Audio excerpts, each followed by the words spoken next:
دوستو، جاپان میں انسان کی عزت اس حد تک کی جاتی ہے جو بیان سے باہر ہے۔ وہ سمجھتے ہیں کہ ایک نابینا شخص کو بھی پورا حق حاصل ہوتا ہے کہ وہ اس بات کو جان سکے کہ وہ کیا کھا رہا ہے، کیا پی رہا ہے، اور وہ آنکھوں کے بغیر بھی کتابیں پڑھ سکے۔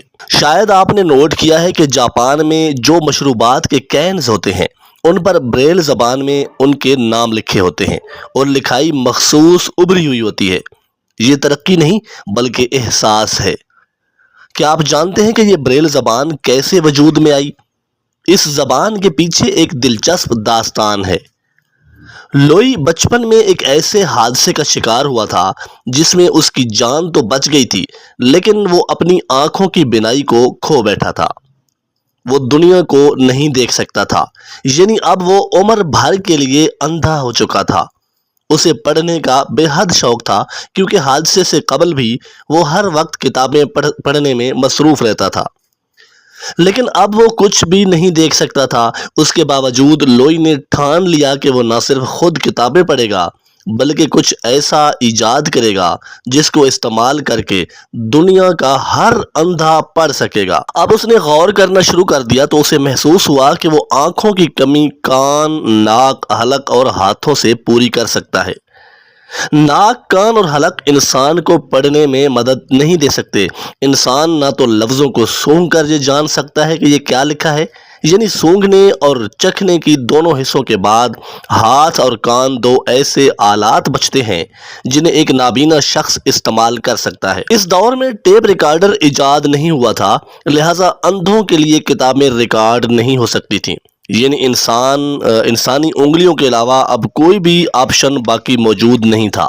اب لوئی نے انگلیوں کے پوروں کو آنکھیں بنانے کا فیصلہ کر لیا۔ اس نے ایک ایسا ٹائپ رائٹر ایجاد کرنا شروع کر دیا جو لفظوں کو کاغذ پر ابھار دیتا تھا، اور وہ کاغذ پر انگلیاں پھیر کر ابھرے ہوئے لفظ پڑھ لیتا تھا۔ لوئی نے یہ ٹائپ رائٹر بنانے کے لیے دن رات کام کیا اور لوئی بہرحال کامیاب ہو گیا۔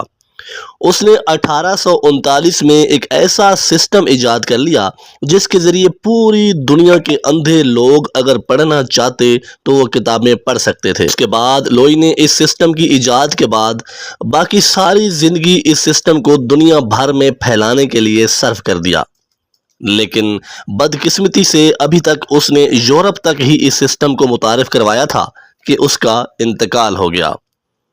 اب لوئی کے انتقال کے بعد اب پورے یورپ میں اندھوں کے حقوق کے لیے تحریکیں شروع ہو گئیں، اور صرف 2 سالوں میں ہی لوئی کا بنایا ہوا سسٹم پورے یورپ میں رائج ہو گیا۔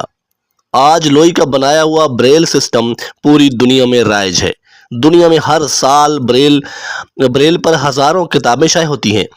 آپ اور میں دونوں اس سسٹم کے بارے میں جانتے ہیں، لیکن ہم میں سے بہت کم لوگ جانتے ہوں گے کہ بریل سسٹم کو بریل سسٹم کیوں کہا جاتا ہے۔ یہ سسٹم بنانے والے کے نام سے مشہور ہے۔ لوئی کا پورا نام لوئس بریل تھا، اور دنیا میں جب بھی کوئی اندھا شخص بریل پر کوئی حرف، کوئی لفظ پڑھتا ہے تو وہ اندھے شخص کو کتاب پڑھنے کا جو اختیار ہوتا ہے وہ لوئی بریل کی کوششوں کا اعتراف ہے۔ ناظرین، دنیا میں 20 ایسی ایجادات ہیں جنہیں ایجادات کی ماں قرار دیا گیا ہے۔ یہ وہ ایجادات ہیں جنہوں نے آگے چل کر ہزاروں مزید بچوں کو جنم دیا۔ اسی طرح بریل کے بعد ایسی سینکڑوں چیزیں ایجاد ہوئی ہیں جنہوں نے آگے چل کر معذوروں کی زندگی آسان بنا دی ہے، اور لوئی بریل اس ٹرینڈ کا بانی تھا۔ لوئی نے بریل ایجاد کر کے دنیا کو یہ پیغام دے دیا کہ ایجادات کی اصل ماں ضرورت ہوتی ہے۔ آپ دنیا میں ضرورت پیدا کریں، چیزیں خود بخود پیدا ہو جائیں گی۔